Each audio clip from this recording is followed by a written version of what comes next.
If you look at where humans have lived throughout history, you'll notice we tend to cluster near water. Rivers, lakes, coastlines.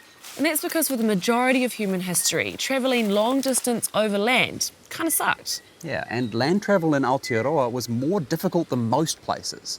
Māori had no beasts of burden like horses, so they had to carry everything on their backs.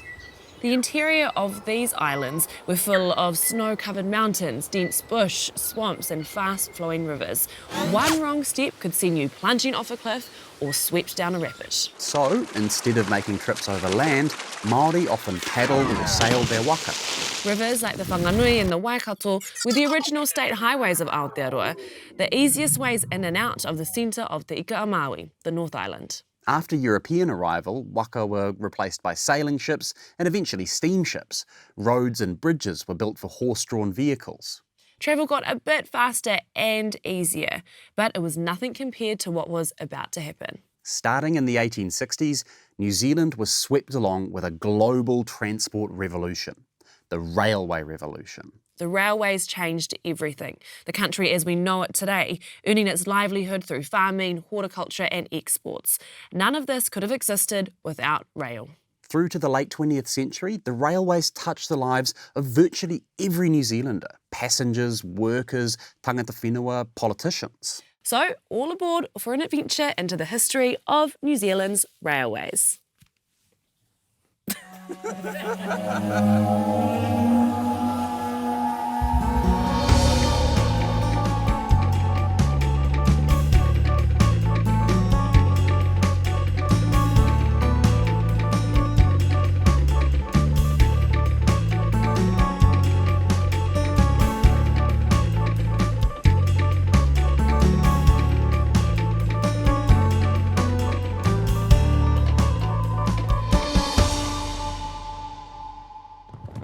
It's hard to exaggerate just how big the railway revolution was. The fastest horse-drawn stagecoaches had a top speed of about 16 kilometres an hour. Early English trains could go up to 50 kilometres an hour, 3 times as fast. 50 k's might not seem that fast today, but in the 19th century, people said trains were so fast they annihilated space and time. People and freight could travel faster, further and cheaper than ever before. New Zealand's first public railway was opened in 1863 from Christchurch to Ferrymead. That same year, work began on a railway tunnel connecting Christchurch to Littleton Port. Canterbury politician Henry Sewell described the tunnel as moonstruck madness, but by 1867 it was finished, and at that time it was one of the longest railway tunnels in the world. Other early railways were less successful. A lot less successful. For example, also in 1863, a 12-kilometre route was opened from Invercargill to Makariwa. But to save money, Southland Province built the rails out of wood instead of iron. Not such a good idea. The trains were so heavy they crushed and splintered the rails, and sparks from the locomotive sometimes set them on fire. In the 1860s, rail building happened at a small scale. A few kilometres here or there, little tank engines chugged their way from provincial towns to ports or mines or farms. By 1870, New Zealand only had 74 kilometres of railway, about the distance from Manukau to Huntly. But everything was about to change. In 1870, Colonial Treasurer Julius Vogel announced a plan to build 1,600 kilometres of railways in 9 years. That's enough railway to stretch from Cape Reinga to Bluff. 1870 marked the beginning of what's called the heroic era of New Zealand railway construction.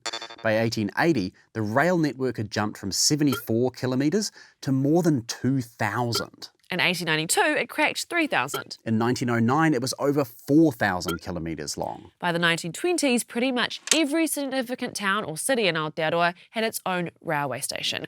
Often it was the most elaborate and impressive building in town. In 1953, the total length of the network peaked at 5,689 kilometres. That's enough railway to stretch halfway round the moon. There were all kinds of engineering masterpieces. Aotearoa is a country crisscrossed by mountain ranges, deep gorges and wide rivers. It took a lot to lay down tracks through that landscape. The most famous stretch of railway is the Rōremu Spiral, a cunning series of bends and tunnels which allowed the North Island main trunk line to climb 146 metres over just 2 kilometres.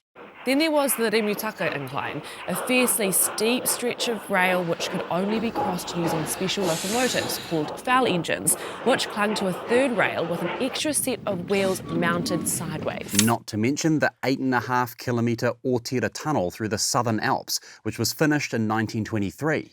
It was so long it had to use electric locomotives so that the smoke from steam engines wouldn't poison people and reduce the performance of the locomotive. As historian Neill Atkinson notes, the railway network was arguably the New Zealand state's greatest achievement, and certainly its greatest financial commitment. Between 1870 and 1929, the £52 million devoted to railway construction accounted for 48% of expenditure from the central government's Public Works Fund. More than state spending on roads and highways, telegraphs, public buildings, immigration, tourism, defence, lighthouses, harbour works and mining put together. All that spending caused some problems because to build that big, we had to borrow big. The massive loans which financed railways put the government in a tricky spot when a global economic crisis hit Aotearoa in the 1880s and 1890s. And the costs of railways weren't just financial, they were also environmental. New Zealand Railways' biggest clients were the logging and farming industries. If the railways had never been built, the giant forests of Kauri and Rimu, which once cloaked much of the North Island, might still be standing today. But arguably the biggest cost of the railways was paid by Māori. As Neill Atkinson writes, the railway drove an iron wedge into the Māori heartland of the central North Island, creating a permanent way for European colonisation. Building railways into Māori land often created serious tensions. Historian Andre Brett said one particularly nasty example was the line between New Plymouth and Waitara, constructed in 1875. Construction of a railway through a Māori urupa or burial ground proceeded, despite strong protests that culminated in the kidnapping of the contractor's 7-year-old daughter. The culprit was never identified and the girl was found decades later, living contentedly by her own account in a Māori community near Whakatane. The North Island's main trunk line between Wellington and Auckland also came with a wagon load of controversy. It was built over a 40-year period between the late 1860s and 1908. The real sticking point was the central section of the line, which cut through Te Rohe Pōtai, the King Country, one of the last parts of Aotearoa where Māori still lived autonomously. As Neill Atkinson has written, Julius Vogel hoped that immigrants, roads and railways would spearhead a peaceful Pākehā conquest of the Māori heartland. Profitable employment on public works would hasten the integration of Māori into the European economy, while an influx of settlers would swamp the local Māori population. Many Māori were concerned the railways would accelerate colonisation and the loss of land. In 1883, the famous religious leader Te Kōti warned Māori to beware the whistling god of the Pākehā, a monster belching flames and smoke. That same year, 2 surveyors were captured by the prophet Te Mahuki, who strongly opposed the railway. They were held for 3 days before being released. But other Māori like the Ngāti Maniapoto Rangatira, Riwi Maniapoto and Wahanui Huatari hoped the railway would create new opportunities for trade and employment. So, after lengthy negotiations, Ngāti Maniapoto agreed to allow the main trunk line across their land. Both rangatira attended a ceremony to turn the first sod of the central section of the line in 1885. But the hope railways would bring prosperity for Māori went unfulfilled.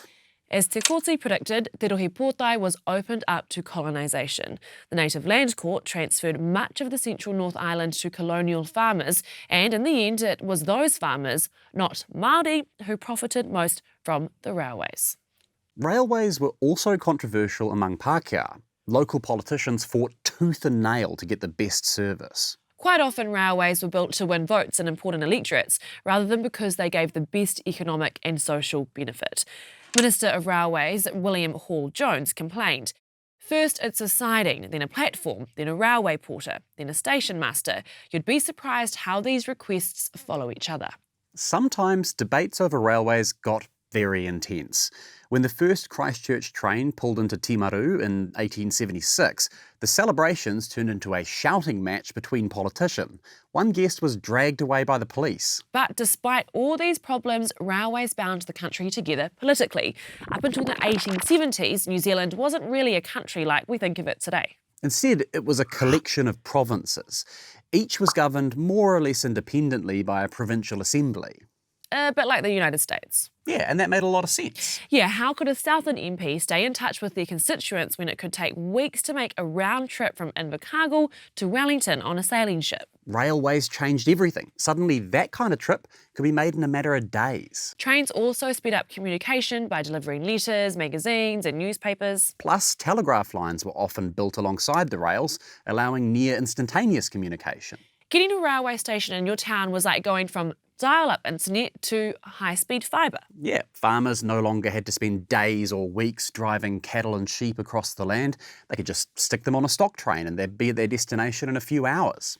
Trains also carried, well, literally everything you could think of. Crops, fertiliser, timber, coal, furniture. And of course, people. Yeah, trains brought people together, especially those who lived in more isolated rural areas. Sociologist Crawford Somerset wrote this about the train from Oxford to Christchurch in the 1930s. The train was as much a meeting place as a means of conveyance, a kind of club on wheels. Everyone knew everyone else, and so a trip to town had the excitement of a dozen neighbourly visits in one. The silence of people who work in the isolation of farming was broken in talk, and one arrived in town briefed and relaxed with the latest gossip. The first few decades of the 20th century are often described as a golden age of New Zealand rail. There's a huge amount of romance involved. I mean, it's hard to look at old films showing K-class locomotives sweeping past the Southern Alps without feeling a little twinge of nostalgia. It's no wonder one of our most famous folk songs is about travelling on the railways. You can get to Taumranui, going north or going south, and you end up there at midnight and you've cinders in your mouth. You've cinders in your whiskers and a cinder in your eye. So you pop off to refreshments for a cup of tea and pie in Taumranui, Taumranui, Taumranui on the main trunk line. But that nostalgia misses some of the dirty bits of the golden age. Just listen to this guy describe what it was like working on a fell engine as it went through a tunnel while fighting its way up the Remutaka incline. You didn't dare leave any bare skin exposed. The steam, exhaust steam would come in under the door and in every cranny that it could. I always felt sorry for livestock, particularly pigs in the top deck, would scream all the way through the tunnel from the heat from the steam. Poor little piggies. Yeah. And while travelling by rail has always been much safer than travelling on the road, there were serious accidents, most famously the Tangiwai disaster. On Christmas Eve 1953, a laha from Mount Ruapehu swept away the bridge at Tangiwai, and the overnight express from Wellington to Auckland plunged into the Whangaihu River. 151 of the 285 people on board were killed, including many children. More might have died if not for the driver, Charlie Parker, and the fireman, Lance Redman, who both died at the controls trying to stop the train. They were alerted by Cyril Ellis, who ran towards the train waving a torch, then pulled many survivors from the wreckage. While travelling on trains was ordinarily pretty safe, the jobs of building and maintaining the railways could be dangerous. We're talking about big, heavy, often fast-moving machinery. Accidents happened, sometimes fatal ones. But still, it's hard not to be impressed by the sheer scale of the railways in this era. In 1923, New Zealand Railways carried 14.2 million passengers and 6 million tonnes of freight. Which is not bad considering the New Zealand population was just 1.2 million. Keeping everything moving was an army of nearly 16,000 workers, which made the Railway Department the biggest employer in the country. New Zealand's National Film Unit painted a portrait of railway workers in this documentary from 1948. By sunrise, many of these people have been working all night and soon will go home for breakfast. Many of them will never travel beyond the railway yards. Oh, there's nothing romantic here, they'll tell you. It's just a job like any other. But it's a job that's dirtier than most, sometimes dangerous, always exacting. All the same, railway people speak of their jobs with a certain reserve of pride. No matter how small or obscure their individual work may be, they have the satisfaction of knowing that the community can't get on without them, and that they, in turn, have a responsibility to the community. In fact, the Railways Department employed so many people that it set up its own housing scheme for workers. It was one of the first examples of social housing in Aotearoa. In 1923, the department built a factory in Hamilton which churned out these houses in pieces, stacked them on trains, then sent them all over the North Island to be assembled on site. Nearly 1,600 houses were built for rail workers, including entire suburbs like Frankton and Hamilton and Moira and Lower Hutt. Some of them are still around today. Tarikaka Street in Wellington has a bunch of them. At the same time, massive engineering workshops like this one in Petone employed thousands of engineers and mechanics. They also trained up the next generation of workers through apprenticeship schemes. Railways triggered the birth of New Zealand tourism. That whole idea of getting away to the beach for a long weekend, or overseas tourists heading to Rotorua or Queenstown to see our natural wonders, that all got started thanks to trains. The department printed thousands of posters like these promoting rail tourism. People crowded the platforms to travel for the summer holidays. Many also booked tickets on special excursion trains on the weekends. The railways were an important part of Māori urban migration too. They helped urban Māori keep up connections with whānau in different parts of the country. Thousands of workers rode the rails to jobs in the cities or in the mines. Along the way, passengers could read a magazine printed by the Railway Department. It published poems, articles and short stories by some of our most famous writers like James Cowan, Robin Hyde and Dennis Glover. Generations of kids travelled to school on trains. They were strictly segregated by gender, but those rules were regularly broken. Yeah, one Te Puke high school student said he and other boys would climb on top of the carriage, walk along the roof and drop down at the rear of the girls' car. Skirks. One notable thing about the railways is how heavily subsidised they were. School kids travelled for free, so did livestock on their way to A&P shows. There were discounts for excursion trains, Discounts for Māori attending tangihanga. discounts for fertiliser shipment, Discounts for sports teams. discounts for fresh fruit and veggies. All these discounts were a massive drain on public finances, but funnily enough, there wasn't much appetite to get rid of them. Even Railways Minister and future Prime Minister Gordon Coates wanted to keep them, and his election slogan was "More business in government, less government in business." In 1923, he said, "The railways in New Zealand have never been regarded or run as a profit-making concern. If it were guided solely by considerations of financial return, much greater profits could be earned. But, in my view, this would not be utilising the service in the true interest of the Dominion." Railways were also tied up in New Zealand's national identity. We had a fleet of locally built rail cars named after waka haurua, like this one, the Tokomaru. There was also a train called the Passchendaele, built in Christchurch and named in honour of the soldiers killed in the First World War. It's still in operation today. New Zealand rail teacups were a famous icon of 20th century Aotearoa, and they're still a popular collector's item today. So, what happened? If our passenger network looked like this in 1959, why did it look like this in 2020? Well, that's a very controversial story, and you should feel free to get involved in the massive argument I'm sure will be happening in the comments below. A big part of the story is the rise of new transport technology, cars, trucks and passenger aircraft. Automobiles started to arrive in Aotearoa in the 1920s and 30s, but they really took off after World War II. New Zealand Railways tried all kinds of strategies to adapt to this competition. In 1936, a law was passed banning trucks from carrying certain types of goods more than 50 kilometres. It was argued competition between trucks and trains would only drive up prices for customers and create inefficiencies. On the passenger side of things, the Railways Department took a different approach. If you can't beat them, join them. In 1926, New Zealand Railways bought a bus company in Hawke's Bay, and buses increasingly replaced passenger trains, well, pretty much everywhere. This was partly because New Zealand Railways didn't have to pay to maintain roads, but it did have to pay to maintain railway tracks. So if it could close down a railway line and replace it with a bus service, that saved the Railway Department a huge amount of cash, even if it ultimately cost the taxpayer more money and provided a worse service. There was also just a vibe among many government officials that railways were old-fashioned. The cool new thing was motorways. Vibes. Spending tax dollars on rail instead of roads was like buying an old landline phone instead of a new smartphone. That vibe wasn't always shared by the general public. Decisions to reduce rail services often got heavy opposition from locals. But as the trains got older and more run down through lack of investment, fewer and fewer people wanted to ride in them, until eventually services were cut altogether. Today, commuter rail only really survives in Wellington and Auckland.